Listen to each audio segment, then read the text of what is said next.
Hello everyone, welcome back to the channel.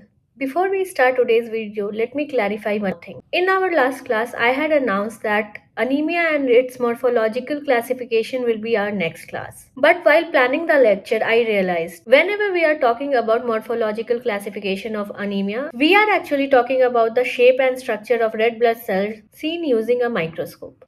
And where do we see all this?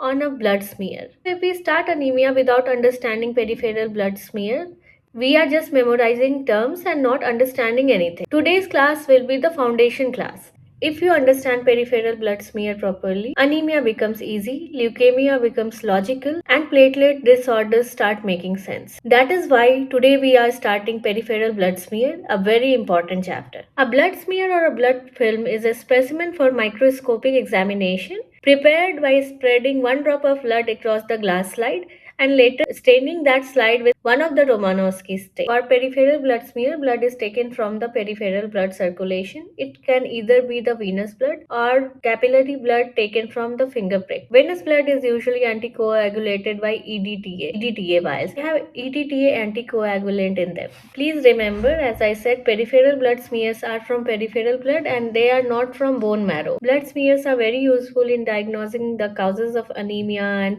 thrombocytopenia, identifying and typing leukemia, diagnosing hemoparasitic infection like malaria, filaria, trichomoniasis. It can also be useful in monitoring the effect of chemotherapy and radiotherapy on bone marrow, and it does provide direction to further investigations to reach the diagnosis. Always remember, CBC, that is complete blood count, is automated or machine generated blood count. It gives the number, and peripheral blood smear gives the morphology. Smear should must be prepared within 2 hours of blood collection, otherwise distortion of RBCs can take place. Peripheral blood smear is not just about seeing the cells, it is also about making the smear correctly. So we will also learn how to make the smear correctly. Most of the lab use wedge smear technique and we will learn that technique today. We start with placing a small drop of blood at one end of the slide, and the drop should be placed at least 1 centimeter away from the end of the slide. The glass slide is usually 75 into 25 millimeter in size and the thickness is around 1 millimeter. We place the drop of blood using a wooden stick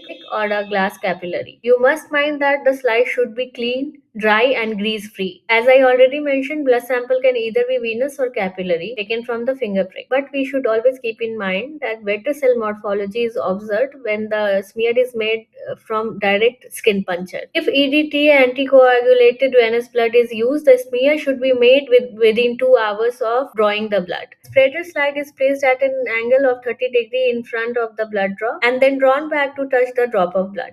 You will see blood spreading along the line of contact of the two slides. The spreader slide should be narrower than your glass slide you are using so that you can also examine the cells on the edges of the smear. Smear is made by the smooth forward movement of the spreader slide. The whole drop should be used 1 centimeter before the slide end. The length of the smear made should be approximately 3 centimeter. Please remember the spreader should not be raised above the slide until whole blood drop is spread properly. Here is then rapidly dried by waving the slide in the air or keeping the slide under the electric fan. Why are we focusing on drying the slide rapidly? Because slow drying can cause shrinkage artifact leading to cytoplasmic projections, bipolar lymphocyte, nuclear hyperchromasia, and inapparent nucleoli. You should must remember that patient name or laboratory number along with date should be mentioned at the thicker end of the blood smear with a lead pencil or a permanent marker. The smear is then fixed rapidly with methyl alcohol for 2 to 3 minutes. Methyl alcohol should be moisture and acetone free. Aim of fixation is to avoid washing of the smear while washing the slide. Now some bonus point. As I already mentioned, spreader slide should be narrower than your main glass slide. Second, which is very important, well spread smear is tongue shaped with a smooth tail, does not cover the entire area of the slide, has both thick and thin areas of gradual transition, does not contain any lines or holes. As I mentioned, the angle of your spreader slide should be around 30 degrees. What will happen if you increase or decrease the angle of your spreader slide, and when should it be increased or decreased? So changing the angle of your spreader slide or by changing the speed of spreading the smear, you can either make your smear thicker or you can make your smear thinner. So in anemia, a thick smear can be obtained by increasing the angle of the spreader, whereas in cases of polycythemia, you can decrease the angle of your spreader slide and make the smear thinner, so it is easier to evaluate the slide under microscope. Please remember, anticoagulants usually used are either EDTA or sodium citrate. We usually avoid using heparin anticoagulant because it contributes to platelet clumping and it also imparts a blue background to the film. So once the smear is made, the blood smear is fixed in methanol for 10 to 20 minutes.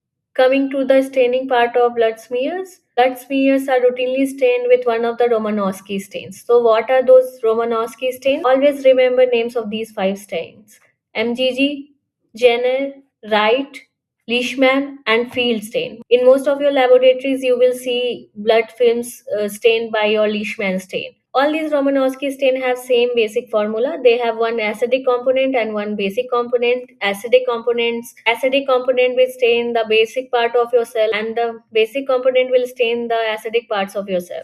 Eosin Y is your acidic component in your Romanowsky stain, and oxidized methylene blue is the basic component. Acidic or anionic dye, which is eosin Y here, is negatively charged and they bind to cationic side. It imparts orange-red color to hemoglobin and eosinophilic granules. It also binds to cationic nuclear protein. Each word I am saying here is important and please pay attention. Basic or cationic dye, which is methylene blue, are positively charged and they bind to anionic side that are negatively charged. It imparts blue-violet color to nucleic acid, nucleoproteins, and granules of basophils. Some of the example of basic or cationic dye are azure B, methylene blue. These Romanowsky dyes are insoluble in water, but they are soluble in methyl alcohol. So, methyl alcohol acts as solvent as well as fixative. Today we will also learn one of the most common staining methods we use for blood films in our laboratory, that is Leishman staining. I have already mentioned that Leishman stain is also one of the Romanowsky family stain. So like any of the Romanowsky family stains, it will also have a basic and an acidic component. Basic dye here is methylene blue and the acetic dye is eosin, and methanol will be used as the fixative. After the slide is made, we flood the slide with Leishman stain and wait for 2 minutes. Why are we waiting for 2 minutes? It is for fixation. Then we add buffer water in double of the quantity of what Leishman stain was added and we mix gently. We leave it for 8 to 10 minutes and then wash it with water and then air dry the slide. Correct pH is usually 6.8.